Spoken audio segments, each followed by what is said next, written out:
ஒரு நல்ல professional friend அப்படின்னு நீங்க நினைச்ச யாராவது ஒருத்தங்க இருக்காங்களா? எதுக்கு எடுத்தாலும் மகேஷை போய் டிஸ்டர்ப் பண்ணிக்கிட்டேன். கருணாகரன் சார் போங்க சார், நீங்க போய் வேலையை பாருங்க போங்க.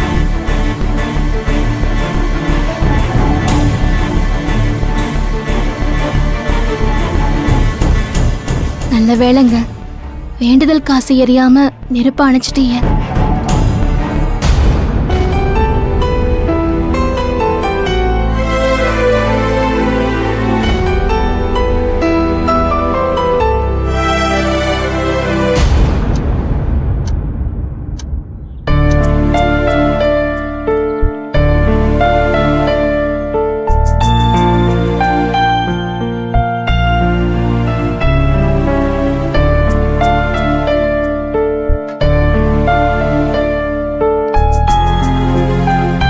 சாப்பிட்டீங்களா? வாங்க போலாம்.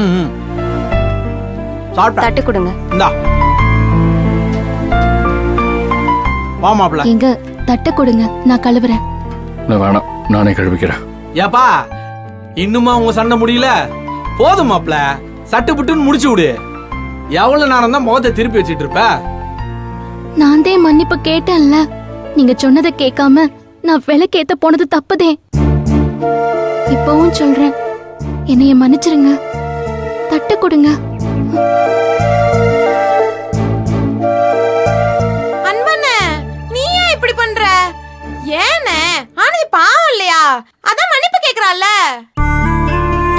என் மேல கோவம் இருந்தா 4 வார்த்தை கோவமா கூட வஞ்சிருங்க. ஆனா இப்படி முகத்தை கூட பார்க்காம பேசாமலாம் இருக்காதீங்க. என்னால தாங்க முடியல. ஆனந்தி, நீ விளக்கேத்துனது கூட அன்பு கோவம் இல்லைன்னு நினைக்கிறேன். கருணாகரன் ஏதோ பண்ண வேண்டான்னு சொன்னல, அதான் அன்பு கோவம்னு நினைக்கிறேன். அப்படியா மாப்ள? அதுக்காக கோவமா இருக்க? மகேஷ் சாருக்கு நம்மளால எந்த பிரச்சனையும் வேணானதே நான் அப்படி சொன்னேன். ஓ, சுத்தி இருக்கிற யாருக்கும் எந்த பிரச்சனையும் வேண்டாம், ஆனா எல்லாரும் ஒன்னா கஷ்டப்படுத்துவாங்க. நீ எல்லாத்தையும் என்கிட்ட இருந்து மூடி மறைச்சிருவ. ஏன்னா நான் பைத்தியக்காரன்ல. என்னனே சம்பந்தமே இல்லாம பேசிக்கிட்டு இருக்க? ஆனந்தி இப்ப எதை மறைச்சா உன்கிட்ட? அவ எதைத்தான் மறைக்கல, எல்லாத்தையும் தான் மறைக்கிறான். என்னன்னு சொல்லுங்க. உன் சம்பள பணம் காணாம போச்சுன்னு சொன்னல, ஆனா அது கிடைச்சது இல்ல. அதையே என்கிட்ட இருந்து மறைச்ச. கேளுங்க, நான் சொன்னது உண்மையா இல்லைன்னு கேளுங்க. ஆனந்தி, மாப்பிள்ள சொல்றது உண்மையா? பாத்தீங்கல்ல எப்படி கல்லூரி மங்கி மாதிரி பேசாம நிக்கிறான்னு பாருங்க. நான் தான் சொல்றேன்ல பணம் கிடைச்சிருச்சுன்னு. இல்லங்க, பேசாத நீ. அன்பு, கொஞ்சம் பொறுமையா பேசு. நான் சொல்றதை கேட்டுட்டு நீங்க பேசுங்க. பொறுமையா உங்களால பேச முடியுதான்னு நான் பாக்குறேன். டேய் மாப்ள. ஆமாண்டா, இவ சம்பள பணம் காணாம போச்சுன்னு நான் எவ்வளவு வருத்தப்பட்டேன்னு உனக்கு தெரியும்ல. அந்த பணம் கிடைச்சிருக்கு, அப்ப என்ன அர்த்தம்? அந்த பணம் எங்க இருந்துச்சு, யார் எடுத்தாங்க, எல்லாமே அவளுக்கு தெரிஞ்சிருக்குன்னு தானே அர்த்தம். ஆனா இவ என்கிட்ட ஒரு வார்த்தை கூட சொல்லாம மறைச்சிருக்கா. எதுக்கு மறைச்சான்னு கேளுங்க, ஏன் போய் சொன்னான்னு கேளுங்க. அந்த பணம் கிடைச்சிருச்சுன்னு எதை வச்சுனே சொல்ற நீ? அதான் மொத்தமா இவ வச்சிருந்த உண்டியல் பத்திக்கிட்டு எரியும் போது கத்த கத்தையா உள்ள இருந்து பணம் வந்து விழுந்துச்சு.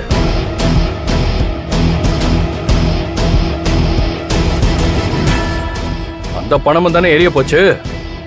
நான் தானே அணைச்சேன் நெருப்ப.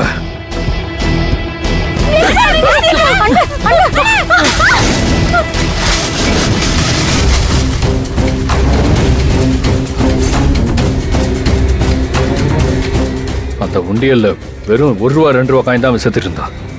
அவ்வளவு பணம் எங்க இருந்து வந்துச்சு? இவ சம்பள பணம் தான் அது. என்ன ஆனந்தி இது? இவ்ளோ பெரிய விஷயத்தை அன்பு கிட்ட சொல்லாம ஏன் மறைச்ச? எனக்கு அந்த விஷயம் என்னைக்கும் தெரிஞ்சிட கூடாதுன்னு பணத்தை உண்டியல்ல போட்டு கமக்கமா கோயில் உண்டியல்ல கொண்டு போய் போட்டிருப்பா.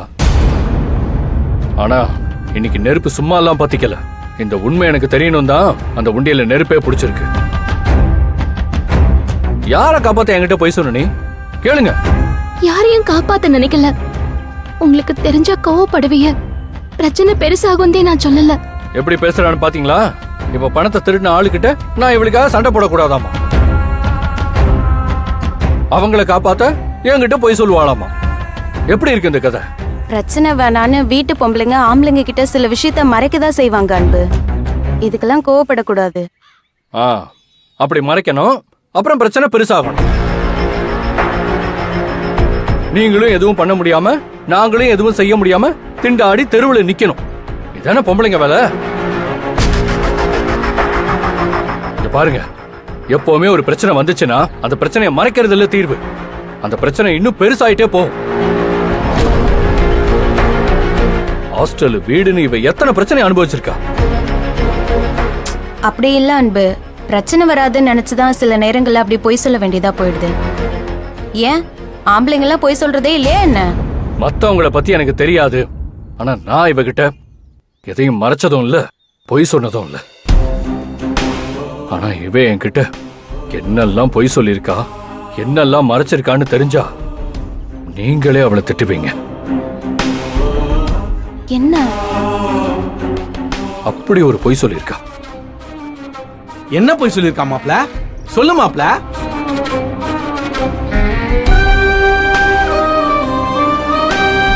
ஐயோ அன்பு, கோவத்துல ஆனந்தி ஒரு மாசத்துல வீட்டை விட்டு போயிடுவாங்கிற உண்மையை சொல்லிடாத. கண்ட்ரோல்.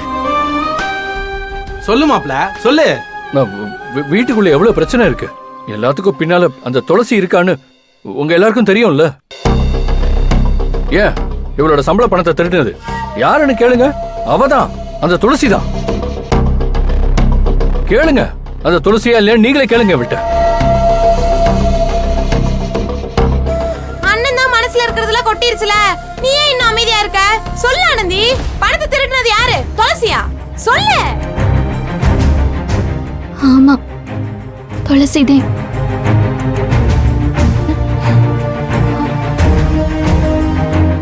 என்ன ஆனந்தி, இவ்ளோ பெரிய உண்மையை எதுக்கு மறைச்ச? இப்பதான் அன்போட கோவத்துக்கு காரணம் புரியுது. ஜெயந்தி அக்கா, நீயும் இப்படி பேசினா நான் என்ன செய்வேன்? துளசிதேன் பணத்தை எடுத்தான்னு சொன்னா இவர் சும்மா இருப்பாரா? அதுவும் அந்நேரத்துக்கு இவர் இருந்த கோவத்துக்கு என்ன பண்ணிருப்பாருன்னே நினைச்சு பார்க்க முடியல. தோ இப்ப பாக்குறியல்ல, இம்புட்டு கோவத்தையும் துளசி மேலத்தையும் காட்டியிருப்பாரு. ஏற்கனவே நான் வீட்ல இருக்கிறது அத்தைக்கு பிடிக்கல. அதுவும் துளசிய இவரும் யாழ்னியும் பேசுறது அத்தைக்கு சுத்தமா பிடிக்கல. இவ்ளோ பெரிய பிரச்சனை இல்ல, துளசி இதெல்லாம் செஞ்சுட்டான்னு தெரிஞ்சா அத்தை என்ன செய்வாங்கன்னே தெரியல. இந்த மாதிரி வீட்ல கலவரம் எதுவும் வேணாந்தே நான் எதுவும் இவர்கிட்ட சொல்லல. அது மட்டும் இல்ல, நானே துளசி கிட்ட ரொம்ப கோவப்பட்டுட்டேன்.